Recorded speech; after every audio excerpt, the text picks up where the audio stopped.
mosaic stiles of Saint Sophia, Hagia Sophia. Its goldsmiths and enamelers created the Paladoro, the golden altarpiece, a miraculous expression of Byzantine devotion and art.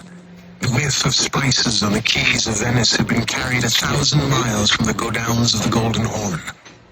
Constantinople was Venice's souk, where its merchants gathered to make and lose fortunes.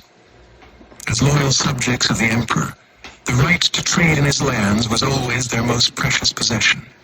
He, in turn, used this privilege as the bargaining chip to rein in his uppity vassals. In 991, Orseolo gained valuable trading rights for Venetian support in the Adriatic.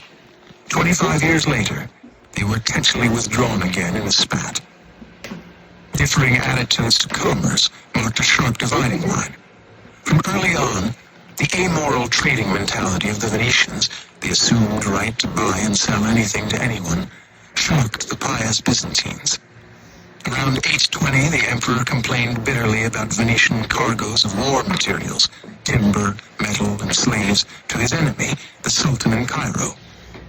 But in the last quarter of the 11th century, the Byzantine Empire, such a durable presence in the Mediterranean basin, started to decline, and the balance of power began tilting in Venice's favor. In the 1080s, the Venetians defended the empire in the Adriatic against powerful Norman war bands, intent on taking Constantinople itself. Their reward was sumptuous. With all the imperial pomp of Byzantine ritual, the emperor affixed his golden seal, the Bulla Aurea, to a document that would change the sea forever.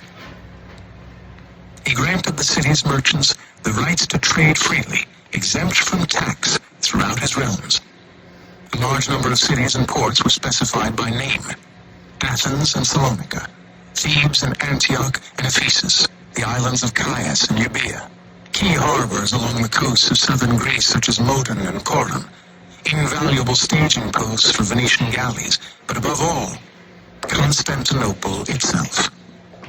Here, Venice was given a prized site by the Golden Horn. It included 3 quays, a church and bakery, shops and warehouses for storing goods. Though nominal subjects of the emperor, the Venetians had effectively acquired their own colony, with all the necessary infrastructure in the heart of the richest city on earth, under extremely favorable conditions. Only the Black Sea, Constantinople's grain basket, was barred to the avid traders. Quietly echoing among the solemn, convoluted lines of the Byzantine decree was the sweetest Greek word a Venetian might ever want to hear: monopoly.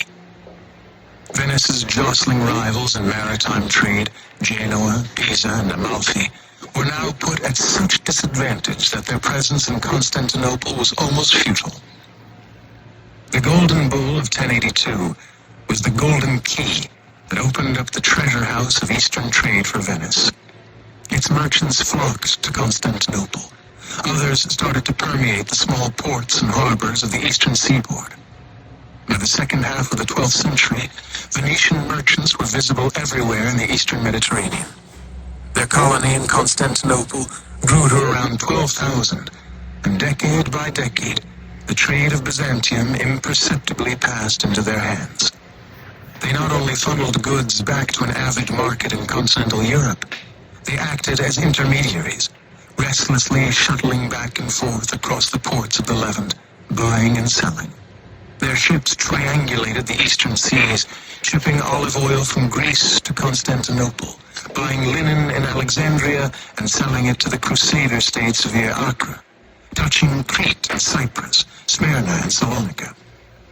At the mouth of the Nile, in the ancient city of Alexandria, they bought spices in exchange for slaves, endeavoring at the same time to perform a nimble balancing act between the Byzantines and the Crusaders on one hand, and their enemy, the Fatimid dynasty in Egypt on the other.